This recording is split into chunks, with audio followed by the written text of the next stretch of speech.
Professor Ball, Ambassador Heusken, Mr. Berlini, ladies and gentlemen, dear students, thank you very much, Professor Ball, for this very kind introduction. First, in the first place, I would like to apologize for my English, which is a little rusty, because I never was so lucky as you to study abroad for a couple of months or even years, so sometimes I'm searching for the words, and sometimes I have to ask whether I got you correctly. Anyway, I hope you will understand. You will. Thank you once more, and it is really an honor to be here today and to celebrate the 20th anniversary of her history. Looking back to forward, that is the headline of today's anniversary forum.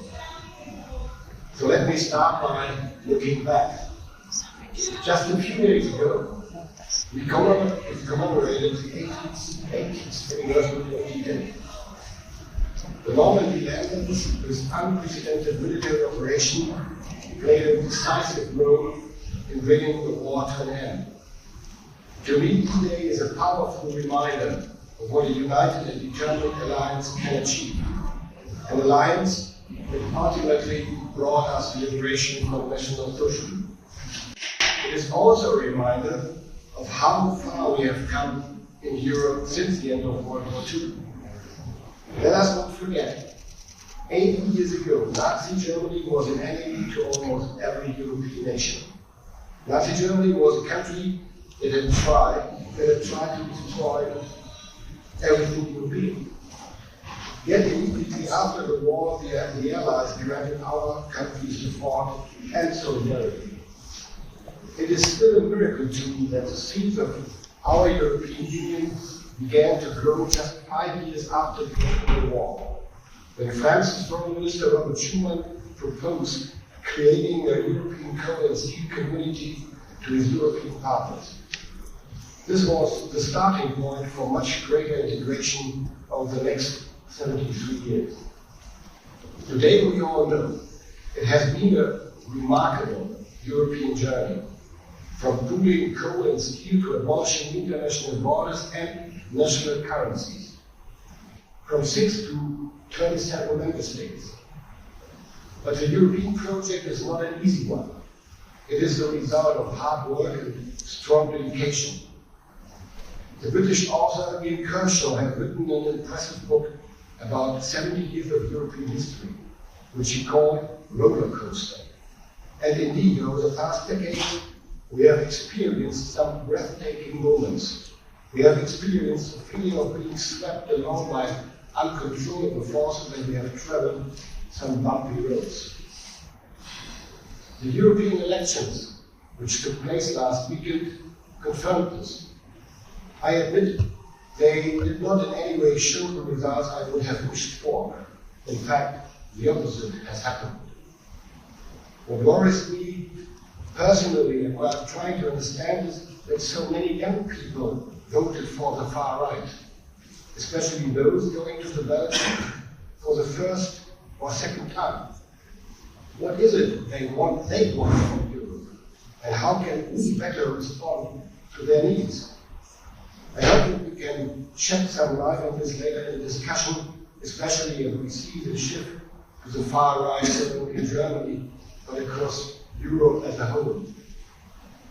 This wider political trend constitutes a fundamental challenge to the principles the European Union was built upon: inclusivity, solidarity, and unity.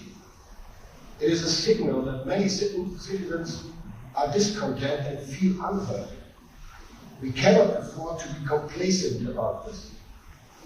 We must find answers and work harder to address the underlying issues such as migration to Europe, economic concerns, and job insecurities. To me, as a German politician and Minister of Defense, the results of the elections are a call for action. The European project needs attention, and it is a continuous work in progress. I strongly believe that the challenges we face today need European and international solutions. I have in fact believed this to be true my entire life. As a young student in France, as a mayor of the city of Osnabrück, with close ties to the neighboring European regions, and as Interior Minister of Lower Saxony, and in this position, for example, I advocated for closer cooperation and more powers for European institutions and internal security, in particular, for example, strengthening of Europol. Even back then, I found that it is not always easy to reach consensus among us Europeans, but it is ever so important. Sometimes we must actively remind ourselves of the European dream. I'm convinced today the European promise of a life in peace, freedom, and prosperity is more relevant than ever. Ladies and gentlemen, the world has rapidly changed over the past decades. When the Hertie School was founded 20 years ago, the world looked different, much different than today. The challenges we presently face are numerous. We are witnessing geopolitical competition around the world. Autocratic leaders are seeking to challenge the democratic system from the outside and from within. Global tensions and regional conflicts are rising, leading to a fragmented world order. Threats are no longer just conventional in nature, they are hybrid, asymmetric, and often unpredictable. Climate change, poverty, and corruption are threatening lives and fueling conflicts. So are terrorism and religious extremism.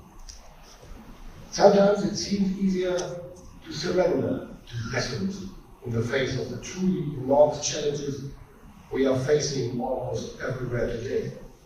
But surrender is no option to me. The only way forward is to tackle the crises and challenges ahead of us with fierce determination. I would like to focus on 3 issues that I believe are crucial to the fight and to our future in Europe. First, I believe Russia's war in Ukraine is Europe's most decisive challenge today. It is the most immediate and most urgent threat to the international order. Russia is, and for the foreseeable future, will continue to be the greatest threat to our common security. Ukraine is fighting for its existence in this cruel war forced on it by a brutal and cynical Russian regime. Putin's illegal and inhumane war continues to bring unspeakable suffering to the Ukrainian people every day. This war is about much more than Russia and Ukraine. This war is about the question of whether we will allow an imperialist power to invade another sovereign state and annex territories in violation of international law, effectively depriving the people of their freedom. Those who pursue their own revisionist agenda around the world are looking very carefully at what is happening in Ukraine. And those who support the rules-based international order must support Ukraine's fight for freedom. That is why Germany is one of the most active supporters when it comes to helping Ukraine. It is our responsibility to strengthen its resilience, and it is our power to support Ukraine in fighting and winning this war.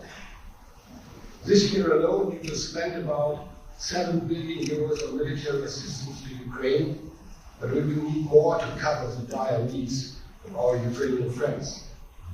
Just 10 days ago, during my visit to Ukraine, we announced a new arms package for Ukraine worth 500 billion euros. Helping Ukraine is a joint effort. It means that we need to act together in Europe, be it by enforcing joint European sanctions, using the European Peace Facility as a vehicle for our military support, or by providing training to 60,000 Ukrainian soldiers as a part of the European training mission for Ukraine this summer. My second point concerns the collective security of Europe.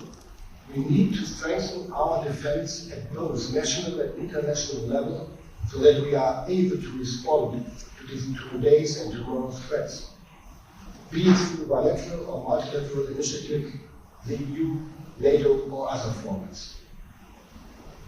The key to a stronger Europe defense is cooperation. We stand together. That is why we are actively engaging in EU defense initiatives. Defense readiness is and has to be our common goal. We are doing this in practice, for example, by creating a military mobility corridor from the Atlantic coast through the Netherlands, Germany, and Poland to the eastern flank. This is an enormously important project if we have to deploy troops quickly across European borders. And Europe is also growing together through bilateral and multilateral cooperation. The integration of the German and Dutch armed forces and the European Air Transport Command are just two out of many examples which show together we can contribute to European security, strengthen interoperability, and fill critical capability gaps. The formula that guides our actions and policies is very simple. A stronger Europe for a stronger transatlantic partnership. We are therefore working hard to strengthen the European pillar within NATO, and we are willing to take responsibility. This takes me to my third and last point. We Europeans need to translate our common responsibility into common strength by means of more integrated defense efforts, improved military mobility, logistics and infrastructure, and more cooperative defense procurement and development. Our goal is to reduce fragmentation, enhance cost effectiveness, and increase the interoperability of our armed forces, which is urgently needed in these days. With this in mind, Chancellor Scholz launched the European Sky Shield Initiative almost 2 years ago. 21 European nations have joined in the meantime. Together with Norway, we are building identical submarines. Together with France, we will develop next-generation air and ground combat systems. Our focus is on cutting-edge technology as well as on interoperability and interchangeability. Our goal is to fill existing capability gaps by planning, developing, procuring, stocking, and maintaining together. Many of you probably know the famous statistics according to which the member states of the EU have 6 times as many different weapon systems installed as the US. This pattern is the same throughout the entire list of equipment. Imagine what cutting down on that variety of equipment would save us. It would reduce costs, enhance capability, improve training, make maintenance less complex, and ease the burden on the supply chain. I am convinced that our way forward in European defense requires bold steps. It requires us all to focus on our common goal, which is a strong and stable Europe. It requires us to leave national egoism aside. We do not only need to spend more, we need to spend better, and we need to spend together. When we think about the future of Europe, I want to see a Europe that is resilient, robust, and able to act. A Europe with strong partnerships. A Europe in which our tools and our actions match the changing security environment. But I want to be honest. We are not there yet. We still have a long way to go, and I'm sure the roads will be bumpy once more. Ladies and gentlemen, I have laid out 3 issues that I believe are crucial for our common future. Before we enter into the discussion, I would like to address the students of this school who are set to play a leading role in building our future, Germany, Europe, but also worldwide.